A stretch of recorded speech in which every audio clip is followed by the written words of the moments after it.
I've got my sunscreen on and my top down, and to check out my new hat. I got this at Gila Cliff Dwelling gift shop, Cliff Dwellers hike, whatever it was, gift shop, and it's a little road runner there, and on the back it says Gila something something something. So got a new hat and sunscreen on, and I'm about to hit the road again. See you guys soon. I realized just as I was about to pull back onto the road, I'm literally sitting at the Continental Divide, and you guys might have noticed that sign behind me. So we're at 7,080 feet on the Continental Divide. Pretty cool.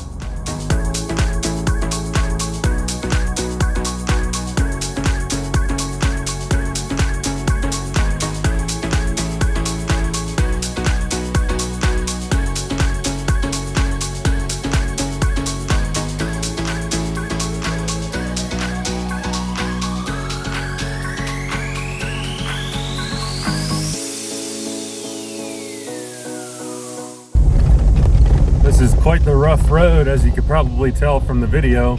It's also a little bit sloppy and muddy, although the grading is pretty solid.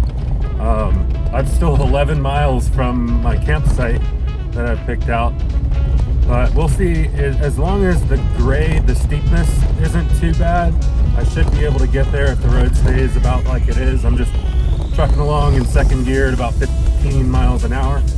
But the good news is, if I do find that I need to turn around for the sake of not getting stuck or being unable to make the hill, then I've already passed a couple of clearings that look like solid options for camping to me. So I'm fairly certain I'm already well within the bounds of the national forest, which means those clearings should be fair game for camping.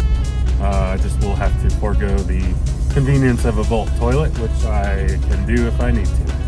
So we'll see how it goes.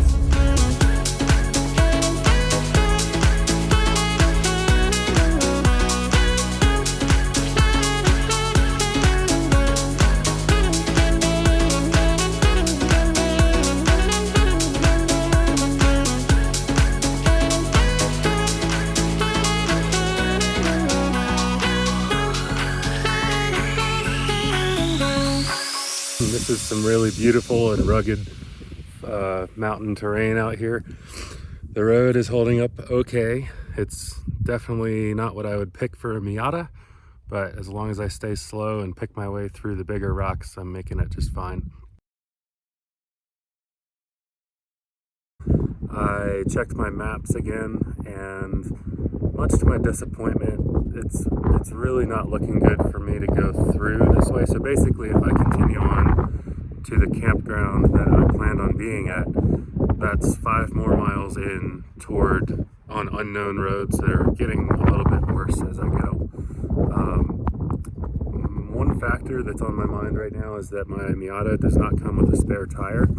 So I do have a flat inflator and gel patch kit type of thing, and an air compressor with me, but that's it. And so with this terrain, I'm nervous about it being, I don't think it's wise for me to go further. I would like to, and gosh, if I was on an ADV or a dual sport motorcycle, this would be just amazing stuff, and I would be tearing it up at like 30-40 miles an hour.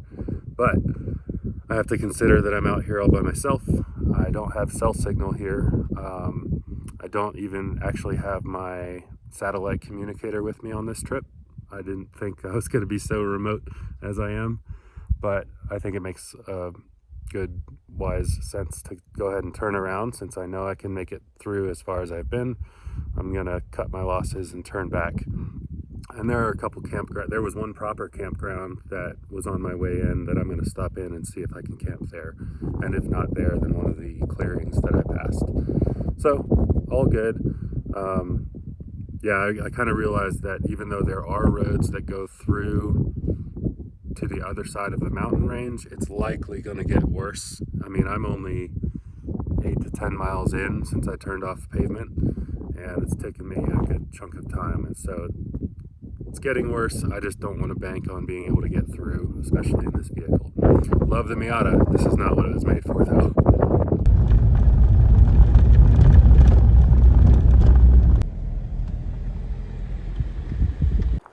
Okay, well, I feel much better about this. I went down the mountain a bit and turned back into Pueblo Park Campground, one of the National Forest campgrounds with vaulted toilets and looks like picnic table and fire pit. So I'm feeling real good about that. I'm surrounded by tall pines and not a soul to be seen. So I'm all alone here. It's nice.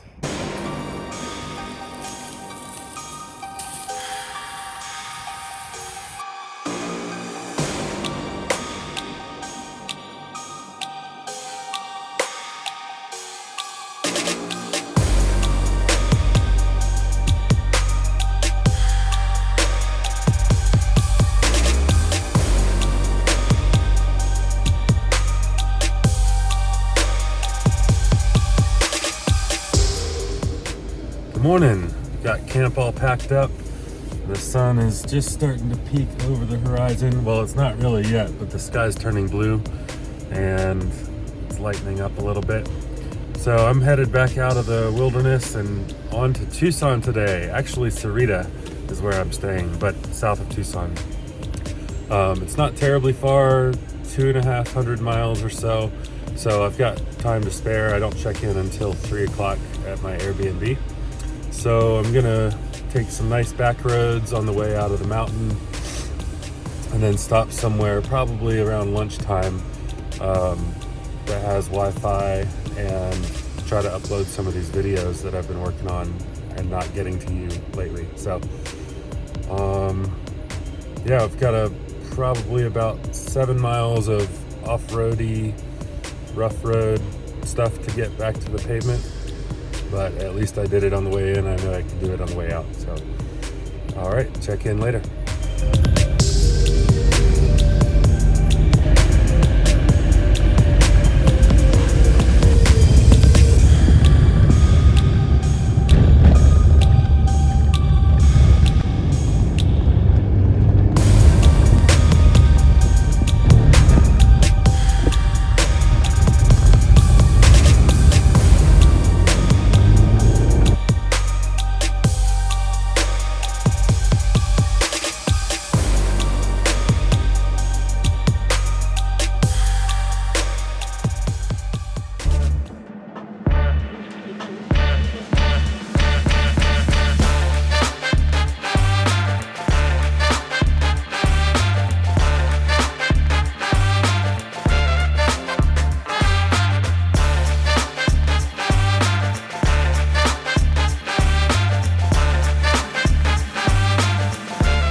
I'm a couple hours outside of Tucson and it's been a good day traveling so far, nice and laid back. Had some really nice mountain roads this morning and now I'm on more highway type of roads. But I'm going to be a couple hours early to where I'll have to wait to check into my Airbnb. So I'm actually not staying in Tucson proper. I'm staying in the town of Sahuarita, and I got an Airbnb there because the town of Sahuarita is where I'm interviewing for a job.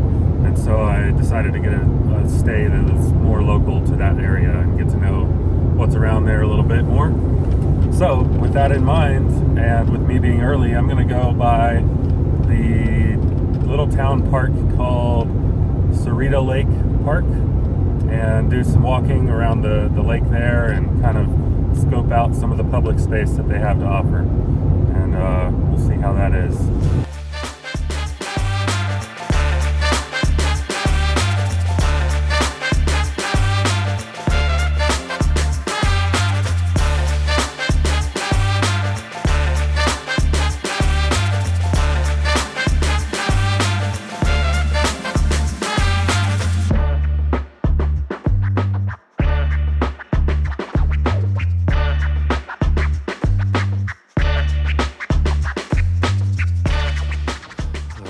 I just about finished the almost 1 mile loop around Lake Sahuarita, and it was very pleasant. My first impressions are that it definitely feels as man-made as it is. All the lake edges are basically concrete vertical walls. Kind of miss the natural sloping and rocky edges of bodies of water than I'm used to. But it's nice to have such a body of water right here in the middle of the desert. And there's also a lot of trees that provide nice shade, which makes a huge difference out here. It's night and day between being in direct sun or under a tree. I worked up my heart rate a little bit on a brisk walk, and I'm sweating but not wet, so it's just evaporating, which is what I kind of expected, and that's nice for somebody like me who sweats a lot. So I'm gonna finish up this loop and then hop in the car and head to my Airbnb. See you there. All right, y'all, I made it to my Airbnb and got settled in. Standing in my room right now with a nice bed. There's a desk, a window with good light, a little stand drawer thing, and a TV, as well as the closet to put my clothes and towels and all the things you need at home. I'm gonna flip the camera around and show you around here. All right, so from my bedroom, I've got the little hallway and some more closets, the garage to the right. This is my bathroom, which I just made use of. Gave myself a nice haircut and took a good hot shower, which felt great after a few nights of camping. There's a laundry room, which my kind host has made available to me, which is very nice. I was planning on doing some laundry out and about, but now I don't have to go out to do that. Nice living room and kitchen open to each other. Nicely furnished. My hostess is very nice. Her name is Relina, and she has an adorable little dog. And yeah, this is the space. So there's also a backyard area with a grill. And that's what we got going on here. So feels really good to be settling in, getting comfortable, feeling clean. And I'm gonna sit down on my computer and do a little bit of video editing work and then do some job search stuff before I probably go out for dinner tonight somewhere. And I'll see you guys on the next video. Take care.